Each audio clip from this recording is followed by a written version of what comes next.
Good afternoon mga ka-farmers. Nandito na naman po tayo ulit dito sa aming branch sa May Agusto, Tarlac City.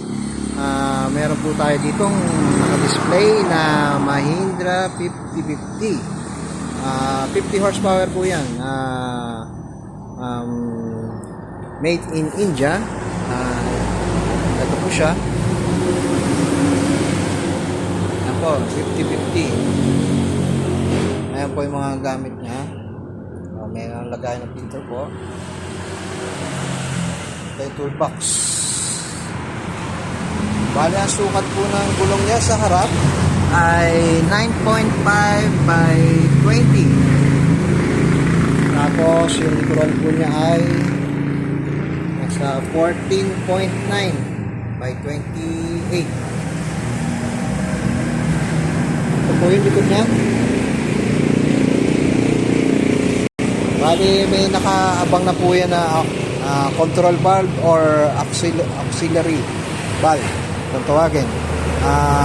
Pwede na po kayong maglagay na mga na stable, mga blades na pwede nyo gamitin. Katapos, ito po, dito po siya po ang nagsasalo ng mga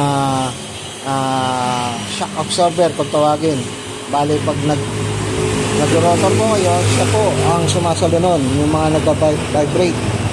Ito po. Tapos meron po tayo, ito po yung ano po tayo sa upuan. Kung sakaling may kung gaano po kabigat po yung ating upo or yung sasakay, may adjustable na po yan. Ayan po. Ito po. Dito po tayo mag-adjust. Yan po, i-adjust natin yung upuan kung gaano po kabigat yung sasakay. Po. Yan. Ayos kapares lang po ng ano ito, ng ibang unit na 50 horsepower. Ang kaibahan lang po, mas malaki po siya. Mas focus po ang dating. Ito po ay yung pinaka panel niya. Digital na rin po yung para malaman po yung oras. Ayan pa, forward, reverse. Ayan po yung pinaka 4-wheel na drive na po ito. Ito, ginagamit po ito may reverse drive. Ito 4-wheel po, kung gagamitin yung 4-wheel. Tapos ito po yung sa auxiliary or sa control valve. Yan po yung gamit niyan. Ito yung adjustable. Pwede nyo i-adjust yung upuan. Ito yung cambio. Ito yung para sa pag nakakabit po ang roto. Ito yung up and down. Ito yung mga ano niya. Reno. Ito yung po. Oil clutch.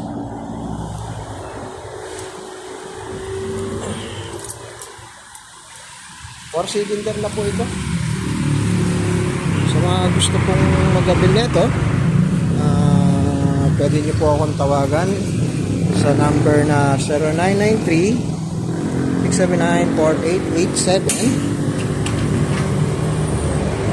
Wala lang po yung battery, tinanggal lang po namin, pero meron po yung battery. Ayan po yung pinaka ano niya, coolant. Ayan po yung makina.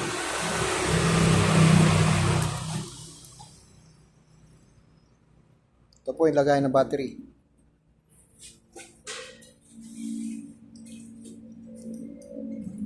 Ayan, 4 cylinder po. Bosch po yung gamit yan. Mga branded po. Ito po yung mga ano niya. Ito po.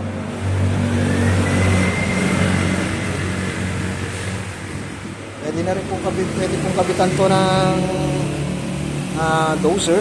Tatanggalin lang po. Dito po nakabong na po yan. Ayan. Ayan po. Ayan po. Dito lang. May nakaabang na po para po lalagyan niyo po ng dozer.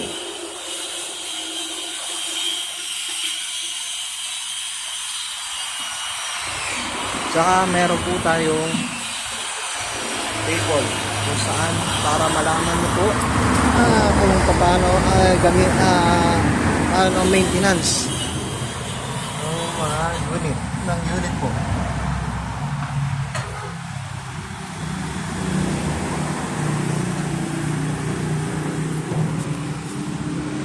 Yan po, sa mga gusto po mag-avail, pwede niyo po akong i-message sa aking FB page, Romeo Abisanis Doria po. Or pwede rin po natin ilagay, ay pasok po natin sa ating mga bank partners. Kung sa financing po, call nyo lang po ako. And maraming salamat po.